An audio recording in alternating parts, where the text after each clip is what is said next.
Hello नमस्कार दोस्तों। मैं आप सभी को रविवार की व्रत कथा एंड विधि बताना चाहती हूँ।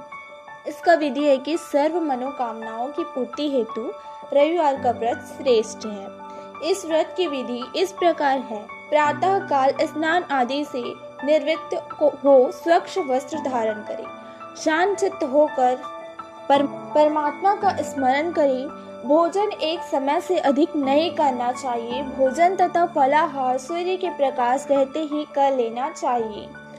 यदि निराहार रहने पर सूर्य छिप जाए तो दूसरे दिन सूर्य उदय हो जाने पर अर्घ्य देने के बाद ही भोजन करें। व्रत के अंत में व्रत कथा सुननी चाहिए। व्रत के दिन नमकीन तेल युक्त भोजन कदापि ग्रहण न करें। इस व्रत के करने से मान सम्मान बढ़ता है तथा शत्रुओं का क्षय होता है।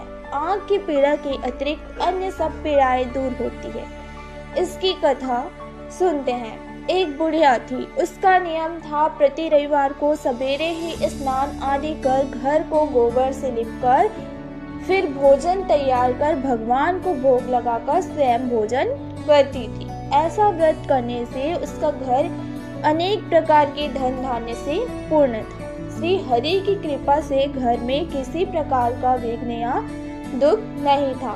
सब प्रकार से घर में आनंद रहता था। इस तरह कुछ दिन बीत जाने पर उसकी एक पड़ोसन जिसकी गौ का गोबर वह बुढ़िया लाया करती थी, विचार करने लगी कि यह वृद्धा सर्वदा मेरी गौ का गोबर ले जाती है, इसलिए अपनी गौ को घर के भीतर बांधने लग गई।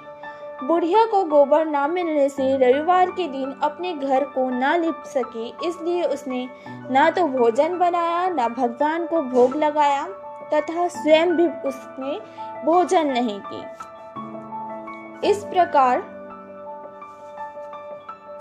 उसने निराहार व्रत किया। रात्रि हो गई और वह भूखी सो गई। रात्रि में भगवान ने उसे स्वप्न दिया और भोजन न बनाने तथा भोग न लगाने का कारण पूछा।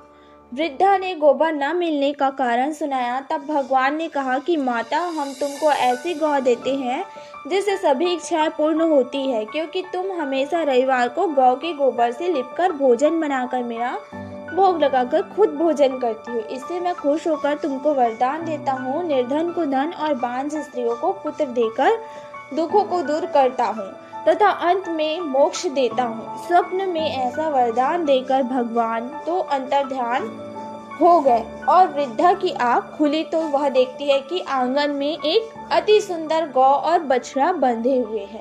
वह गाय और बछड़े को देखकर अति प्रसन्न हुई और उसको घर के बाहर बांध दिया और वहीं खाने को चारा डाल दिया। जब पड़ोसन बुढ़िया की घर के बाहर एक अति सुंदर गौ देखी तो उससे द्वेष के कारण उसका हृदय जल उठा और बछड़े को देखा तो उसने देखा कि गाय ने सोने का गोबर किया है, तो वह उस गाय को गोबर ले गई और अपनी गाय का गोबर उसकी जगह पर रख दी। वह नित्य प्रतिदिन ऐसा ही करती रही। सीधी सादी बुढ़िया को इसकी खबर नहीं होने दी। तब सर्वव्यापी ईश्वर ने सोचा कि ये चालाक पड़ोसन